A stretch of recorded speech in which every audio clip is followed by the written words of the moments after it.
Hi കൂട്ടുകാർ, അസ്സലാമു അലൈക്കും വറഹ്മത്തുള്ളാഹി തആല വബറകാതുഹു. ഇസ്ലാമിക് എഡ്യൂക്കേഷണൽ ബോർഡിൻ്റെ കീഴിലുള്ള 7ാം ക്ലാസ്സിലെ ഇംഗ്ലീഷ് മീഡിയം സ്കൂൾ മദ്രസയുടെയും ബോർഡിംഗ് മദ്രസയുടെയും കീഴിലുള്ള 7ാം ക്ലാസ്സിലെ ഉലൂമുദ്ദീനിലെ അദ്ദർസു സാബി 7ാമത്തെ പാഠം അല്ലാഹു സമദ്, അല്ലാഹു ഏകനാണ്. അപ്പോൾ നമുക്ക് പാഠം മനസ്സിലാക്കാം, പാഠത്തിലേക്ക് കടക്കാം. ബിസ്മില്ലാഹിർ റഹ്മാനിർ റഹീം. അപ്പോൾ നമുക്ക് ആദ്യം ഈ ബോക്സ് ഒന്ന് വായിക്കാം. എന്താണ്? ലാസ്റ്റ് ബസ്സിന് ശേഷമുള്ള ബസ് ഏതാണ്? ഉസ്താദ് ചോദിച്ചു. കുട്ടികൾ കുലുങ്ങിച്ചിരിച്ചു. ലാസ്റ്റ് ബസ് എന്നാൽ അവസാനത്തെ ബസ് എന്നാണല്ലേ അർത്ഥം? അവസാനത്തെ ബസ്സിനു ശേഷം പിന്നെ ബസ്സുണ്ടാകുമോ? ശരിയാണ്. ഇതൊരു വിഡ്ഢി ചോദ്യമാണ്. ഈ ചോദ്യത്തിന് ഉത്തരമുണ്ടാവില്ല, കാരണം ഈ ചോദ്യം ശരിയല്ല. ഇങ്ങനെ കുറേ ചോദ്യങ്ങളുണ്ട്. ഇന്നലെ രാത്രി കാള പ്രസവിച്ചു. അതിൻ്റെ കുഞ്ഞ് ഏതാണ്? കാള പ്രസവിക്കില്ലെന്ന് നമുക്കറിയാം, അതുകൊണ്ട് തന്നെ ഈ ചോദ്യവും അസംബന്ധമാണ്. കറിയിൽ ഉപ്പിട്ടത് ഉമ്മയാണ്, എന്നാൽ ഉപ്പിൽ ഉപ്പിട്ടത് ആരാണ്? ഉപ്പിൽ ആരും ഉപ്പിടേണ്ട ആവശ്യമില്ല. ഉപ്പ് രസം ഉപ്പിൻ്റെ സ്വാഭാവിക ഗുണമാണ്. അതുകൊണ്ട് തന്നെ ഈ ചോദ്യവും പാഴ് ചോദ്യമാണ്. അതുപോലെ ഒരുപാട് അസംബന്ധ ചോദ്യങ്ങളുണ്ട്, അതിനെക്കുറിച്ചാണ് ഇപ്പോൾ അവിടെ പറഞ്ഞത്. നമുക്ക് പാഠം ബാക്കി വായിക്കാം. എന്താണ്? കിടക്കയിൽ ഒരു പേനയുണ്ടെങ്കിൽ ആരാണ് ഈ പേന ഇവിടെ വെച്ചത് എന്ന് ചോദിക്കാം. എന്നാൽ ആരോഗ്യവാനായ ഒരാൾ അയാളുടെ സ്വന്തം കിടക്കയിൽ കിടക്കുകയാണെങ്കിൽ ഇയാളെ ആരാണ് ഇവിടെ വെച്ചത് എന്ന് ആരും ചോദിക്കാറില്ല. ഉസ്താദേ, എന്തിനാണ് ഇതൊക്കെ ഞങ്ങളോട് പറയുന്നത്? ഹാനി മോൻ ചോദിച്ചു. കാരണമുണ്ട്. ആരാണ് അല്ലാഹു തആല എന്ന് നാം പഠിച്ചല്ലോ. പ്രാപഞ്ചികമായ ഒരു സ്വഭാവവും ഇല്ലാത്തവനാണ് അല്ലാഹു തആല. ആരാണ് അല്ലാഹു തആല? പ്രാപഞ്ചികമായ ഒരു സ്വഭാവം ഇല്ലാത്തവനാണ് അല്ലാഹു തആല. അവൻ പ്രപഞ്ചേതരനാണ്. അവൻ ഖരമോ ദ്രാവകമോ വാതകമോ പ്ലാസ്മയോ അല്ല. അവന് സ്ഥലമില്ല, പ്രായമില്ല, അവയവങ്ങളില്ല, തുടക്കമോ ഒടുക്കമോ ഇല്ല, എന്നെന്നുമുള്ളവനാണ്. അവനെ ആരും ഉണ്ടാക്കിയതല്ല. അപ്പോൾ ആരാണ് അല്ലാഹു തആല എന്ന ചോദ്യത്തിന് ഇത്രയും കാര്യങ്ങൾ മനസ്സിലാക്കണം. പ്രപഞ്ചികമായ ഒരു സ്വഭാവവും ഇല്ലാത്തവനാണ് അല്ലാഹു തആല. അവൻ പ്രപഞ്ചേതരനാണ്. അവന് ഖരമോ ദ്രാവകമോ വാതകമോ പ്ലാസ്മയോ അല്ല. അവന് സ്ഥലമില്ല, പ്രായമില്ല, അവയവങ്ങളില്ല, തുടക്കമോ ഒടുക്കമോ ഇല്ല, എന്നെന്നുമുള്ളവനാണ്. അവനെ ആരും ഉണ്ടാക്കിയതല്ല. അപ്പോൾ ഇത്രയും മനസ്സിലാക്കുക. അപ്പോൾ അല്ലാഹു തആലയെ സൃഷ്ടിച്ചത് ആരാണ് എന്നതും നേരത്തെ പറഞ്ഞ ചോദ്യങ്ങളെപ്പോലെ അസംബന്ധമാണ്. കാരണം എന്നെന്നുമുള്ളവനെ ഉണ്ടാക്കിയതാര് എന്ന ചോദ്യം ശരിയല്ല. ഇബ്ലീസും അവൻ്റെ അനുയായികളുമാണ് ഇത്തരം ചോദ്യങ്ങളുമായി നമ്മെ സമീപിക്കുന്നത്. അപ്പോൾ അല്ലാഹു തആലയെ സൃഷ്ടിച്ചത് ആരാണ് എന്ന ചോദ്യവുമായി നമ്മെ സമീപിക്കുന്നത് ആരാണ്? ഇബ്ലീസും അവൻ്റെ അനുയായികളുമാണ്. അപ്പോൾ മനസ്സിലാക്കാം. ആ സമയത്ത് അഊദു ബില്ലാഹി മിനശ് ശൈത്വാനിർ റജീം എന്ന് പറയാനാണ് നബി സല്ലല്ലാഹു അലൈഹി വസല്ലമ പഠിപ്പിച്ചത്. അപ്പോൾ അവിടെ മനസ്സിലാക്കാം, അള്ളാഹുവിനെ സൃഷ്ടിച്ചത് ആരാണെന്ന ചോദ്യത്തിന് എന്താണ് മറുപടി പറയേണ്ടത്? എന്താണ് നബി സല്ലല്ലാഹു അലൈഹി വസല്ലം പഠിപ്പിച്ചത്? ചോദ്യം വന്നാൽ അഊദു ബില്ലാഹി മിനശ് ശൈത്വാനിർ റജീം എന്ന് പറയാനാണ് നബി സല്ലല്ലാഹു അലൈഹി വസല്ലം പഠിപ്പിച്ചത്. മനസ്സിലാക്കുക. നബി സല്ലല്ലാഹു അലൈഹി വസല്ലം പറയുന്നു, ജനങ്ങൾ പരസ്പരം ചോദിക്കും. അങ്ങനെ അവരിൽ ഒരാൾ പറയും, അല്ലാഹു അവൻ എല്ലാ സൃഷ്ടികളെയും പടച്ചിരിക്കുന്നു. അങ്ങനെയെങ്കിൽ അല്ലാഹുവിനെ പടച്ചത് ആരാണ്? അവർ അങ്ങനെ ചോദിച്ചാൽ നിങ്ങൾ പറയണം, അല്ലാഹു തആല ഏകനാണ്, അവൻ നിരാശ്രയനാണ്, അവൻ ജാതനല്ല, ജനകനുമല്ല, അവനെപ്പോലെ ആരുമില്ല. എന്നിട്ട് തൻ്റെ ഇടതുഭാഗത്തേക്ക് 3 തവണ തുപ്പണം. പിശാചിൽ നിന്ന് അഭയം തേടുകയും വേണം.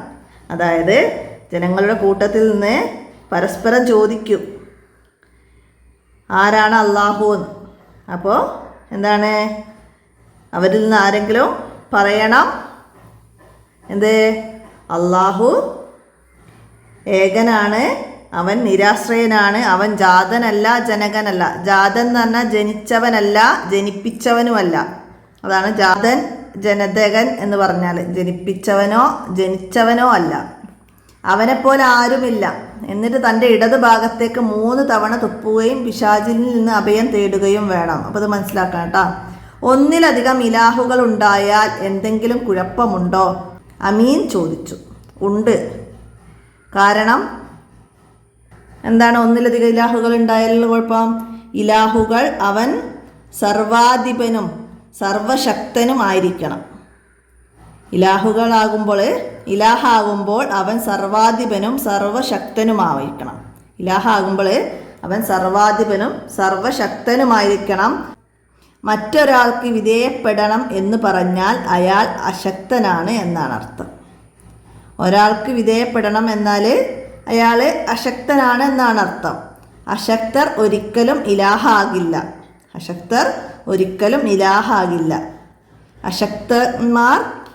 അശക്തന്മാർ ഒരിക്കലും ഇലാഹാകാൻ പറ്റില്ല.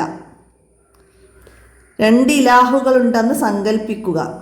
ഒന്നാമൻ മഴ വർഷിപ്പിക്കണമെന്നും രണ്ടാമൻ അത് വേണ്ടെന്നും ഉദ്ദേശിച്ചാൽ മഴയുണ്ടാവുമോ? ഉണ്ടാകുമെന്ന് പറഞ്ഞാലും ഉണ്ടാവില്ലെന്ന് പറഞ്ഞാലും പ്രശ്നമാവും. ഉവൈസ് പറഞ്ഞു. അപ്പോൾ 2 ആളവിടെ അശക്തരായി. അപ്പോൾ 2 ആൾക്കും ഇലാഹാകാൻ പറ്റില്ല എന്നാണ് നമ്മളവിടെ മനസ്സിലാക്കേണ്ടത്. അപ്പോൾ ഒന്നിലധികം ഇലാഹ് ഉണ്ടായാൽ 2 പേരും മഴ വർഷിപ്പിക്കണമെന്ന് ഉദ്ദേശിക്കണം. അപ്പം അത് 2 പേരും തമ്മിൽ വേണം എന്ന് പറഞ്ഞാൽ അവിടെ പ്രശ്നം ഉണ്ടാവും. അപ്പോൾ അവിടെ അശക്തരാണ് അവർ. ശരിയാണ്. മഴ ഉണ്ടാവുമെന്ന് പറഞ്ഞാൽ രണ്ടാമൻ ദുർബലനാണ്. ഉണ്ടാവില്ലെന്ന് പറഞ്ഞാൽ ഒന്നാമൻ ദുർബലനാവും. ദുർബലന് ഇലാഹാകാൻ പറ്റുമോ? ഇല്ല. കുട്ടികൾ ഒരേ സ്വരത്തിൽ പറഞ്ഞു. ഇതുവരെ പഠിച്ചതിൽ നിന്ന് അല്ലാഹു തആലയെക്കുറിച്ച് നമുക്ക് എന്തൊക്കെയോയാണ് മനസ്സിലായത്. നമ്മളിപ്പോൾ ഇതുവരെ പഠിച്ചതിൽ നിന്ന് അല്ലാഹു തആലയെക്കുറിച്ച് എന്തൊക്കെയാണ് മനസ്സിലായത്. അതായത് അശക്തർ ഇലാഹാൻ പറ്റില്ല, അള്ളാഹു അശക്തനല്ല എന്നൊക്കെ നമുക്ക് ഇവിടെ മനസ്സിലായി. ഈ പ്രപഞ്ചത്തെ സൃഷ്ടിച്ച് പരിപാലിക്കുന്ന പ്രപഞ്ചേതരനായ ഏകനായ ഇലാഹാണ് അല്ലാഹു തആല. അപ്പോൾ ഇത്രയും മനസ്സിലാക്കിയാൽ മതി. ഒറ്റ ചുരുക്കത്തിൽ ഈ പ്രപഞ്ചത്തെ സൃഷ്ടിച്ച് പരിപാലിക്കുന്ന പ്രപഞ്ചേതരനായ ഏകനായ ഇലാഹാണ് അല്ലാഹു തആല. അവന് തുടക്കവും ഒടുക്കവുമില്ല. അവൻ ഭാഗമോ രൂപമോ ഇല്ല. അവൻ എല്ലാ അർത്ഥത്തിലും ഏകനാണ്. അവന് ഘടകങ്ങളില്ല. ഒരു വിശേഷണങ്ങളിലും അവന് സമന്മാരില്ല.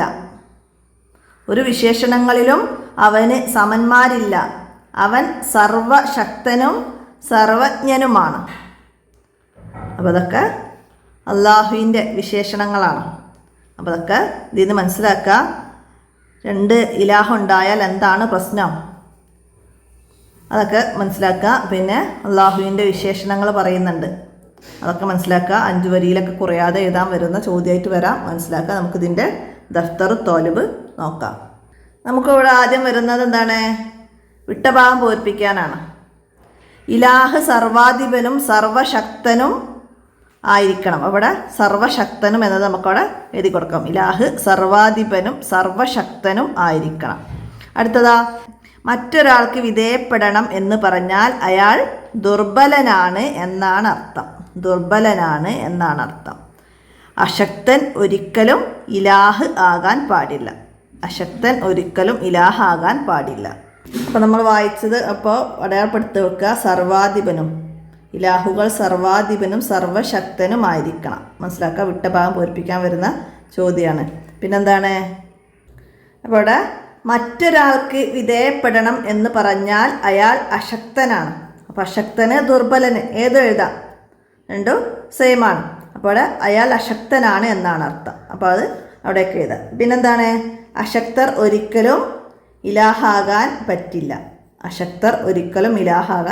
അപ്പോൾ ഈ 3 കാര്യമാണ് അവിടെ വിട്ടഭാഗം പൂരിപ്പിക്കാൻ വന്നത്. മനസ്സിലാക്കുക. അടുത്തതെന്താണ്?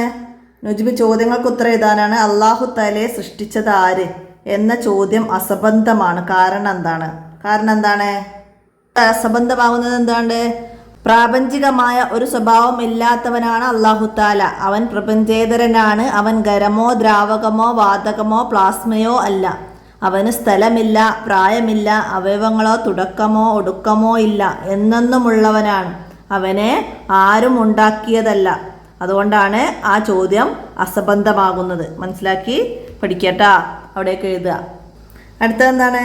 ഒന്നിലധികം ഇലാഹുകൾ ഉണ്ടായാൽ എന്താണ് കുഴപ്പം? ഇലാഹാകുമ്പോൾ അവർ സർവാധിപനും സർവശക്തനുമായിരിക്കണം. മറ്റൊരാൾക്ക് വിധേയപ്പെടണം എന്ന് പറഞ്ഞാൽ അയാൾ അശക്തനാണ് എന്നാണ് അർത്ഥം. അശക്തർ ഒരിക്കലും ഇലാഹാകാൻ പറ്റില്ല. 2 ഇലാഹുകൾ ഉണ്ടായാൽ ഒന്നാമൻ മഴ വർഷിപ്പിക്കണമെന്നും രണ്ടാമൻ അത് വേണ്ടെന്നും ഉദ്ദേശിച്ചാൽ അവിടെ പ്രശ്നങ്ങൾ സൃഷ്ടിക്കുന്നു. അപ്പോൾ ഇവിടുന്ന് ഇലാഹാകുമ്പോൾ അവൻ സർവാധിപനും സർവശക്തനുമായിരിക്കണം. മറ്റൊരാൾക്ക് വിധേയപ്പെടണം എന്ന് പറഞ്ഞാൽ അയാൾ അശക്തനാണ് എന്നാണ് അർത്ഥം. അശക്തർ ഒരിക്കലും ഇലാഹാകാൻ പറ്റില്ല. ഇതാണ് 2 ഇലാഹുകൾ ഉണ്ടായാലുള്ള കുഴപ്പം. അതായത് ഒന്നാമൻ മഴ വർഷിപ്പിക്കണമെന്നും രണ്ടാമൻ അത് വേണ്ടെന്നും ഉദ്ദേശിച്ചാൽ മഴ ഉണ്ടാവില്ല, അശക്തനായി പോവും. അപ്പം അതുകൊണ്ട് അശക്തർ ഇലാഹാവുകയില്ല. അതുകൊണ്ടാണ് ഒന്നിലധികം ഇലാഹുകൾ ഉണ്ടായാലുള്ള കുഴപ്പങ്ങൾ. പിന്നെന്താണ്? ഉപ്പിൽ ഉപ്പിട്ടതാര്? ഇത് പാഴ്ചോദ്യമാണ്. കാരണം എന്താണ്? ഉപ്പിൽ ഉപ്പിടേണ്ട ആവശ്യമില്ല. ഉപ്പ് രസം ഉപ്പിൻ്റെ സ്വഭാവ ഗുണമാണ്. അതുകൊണ്ടാണ് ഈ ചോദ്യം പാഴ്ചോദ്യമാണെന്ന് പറയുന്നത്. ഉപ്പിൽ ഉപ്പിടേണ്ട ആവശ്യമില്ല. ഉപ്പുരസം ഉപ്പിൻ്റെ സ്വഭാവ ഗുണമാണ്. അതുകൊണ്ട് തന്നെയാണ് ഈ ചോദ്യം പാഴ്ചോദ്യമാണ് എന്ന് പറയുന്നത്. അപ്പോൾ മനസ്സിലാക്കാനാണ് കേട്ടോ. അടുത്തത് എന്താണ്? ആരാണ് അല്ലാഹു തആല? അപ്പോൾ എഴുതാം. പ്രപഞ്ചത്തെ സൃഷ്ടിച്ച് പരിപാലിക്കുന്ന പ്രപഞ്ചേതരനായ ഏകനായ ഇലാഹാണ് അല്ലാഹു തആല. അത്രേ എഴുതിയാൽ മതി അതിൻ്റെ ആൻസർ കേട്ടോ. പിന്നെന്താണ് ഇവിടെ തഹ്സീസ് വന്നത്? പ്രപഞ്ച സൃഷ്ടാവ് അല്ലാഹു തആലയാണ്. എങ്ങനെ സംബന്ധിക്കും? പ്രഭാഷണം തയ്യാറാക്കാനാണ്. അപ്പോൾ നമ്മളിവിടെ പ്രപഞ്ച സൃഷ്ടാവ് അല്ലാഹു തആലയാണ് എന്നതിനെ കുറിച്ചിട്ട് 5 വരി കുറയാതൊക്കെ എഴുതാൻ ഈ പാഠത്തുനിന്ന് മനസ്സിലാക്കി പഠിക്കണം. അതാണ് നമുക്ക് എക്സാമിന് വരിക. മനസ്സിലാക്കുക. അപ്പോൾ നമുക്കിതൊക്കെ എഴുതാം. അല്ലാഹു തആല പ്രാപഞ്ചികമായ ഒരു സ്വഭാവം ഇല്ലാത്തവനാണ് അല്ലാഹു തആല. അവന് പ്രപഞ്ചേതരനാണ്. അവന് ഖരമോ ദ്രാവകമോ വാതകമോ പ്ലാസ്മയോ അല്ല. അവന് സ്ഥലമില്ല, പ്രായമില്ല, അവയവങ്ങളില്ല, തുടക്കമോ ഒടുക്കമോ ഇല്ല, എന്നെന്നുമുള്ളവനാണ്. അവനെ ആരും ഉണ്ടാക്കിയതല്ല. അല്ലാഹു തആല ഏകനാണ്. അവൻ നിരാശ്രയനാണ്. അവൻ ജാതനല്ല. അവൻ ജനകനുമല്ല. അവനെപ്പോലെ ആരുമില്ല. ഈ പ്രപഞ്ചം സൃഷ്ടിച്ച് പരിപാലിക്കുന്ന പ്രപഞ്ചേതരനായ ഏകനായ ഇലാഹാണ് അല്ലാഹു തആല. ഇത്രയൊക്കെ എഴുതിയിട്ട് നമുക്ക് 5 വരി കുറയാതെ അല്ലാഹു തആലയെ കുറിച്ചിട്ട് എഴുതാൻ കഴിയണം. അപ്പോൾ ഇത്രയാണ് ഈ പാഠത്ത് നിങ്ങൾ മനസ്സിലാക്കി പഠിക്കേണ്ടത്. എല്ലാവരും മനസ്സിലാക്കി പഠിക്കുക, ഉപകാരപ്പെടുത്തുക. വീഡിയോ കൂട്ടുകാർക്കൊക്കെ ഷെയർ ചെയ്ത് കൊടുക്കുക. ഇന്നത്തെ വീഡിയോ അവിടെ അവസാനിപ്പിക്കുകയാണ്. അടുത്ത പാഠവുമായി അടുത്ത വീഡിയോയിൽ കാണാം. അസ്സലാമു അലൈക്കും വറഹ്മത്തുള്ളാഹി വബറകാതുഹു.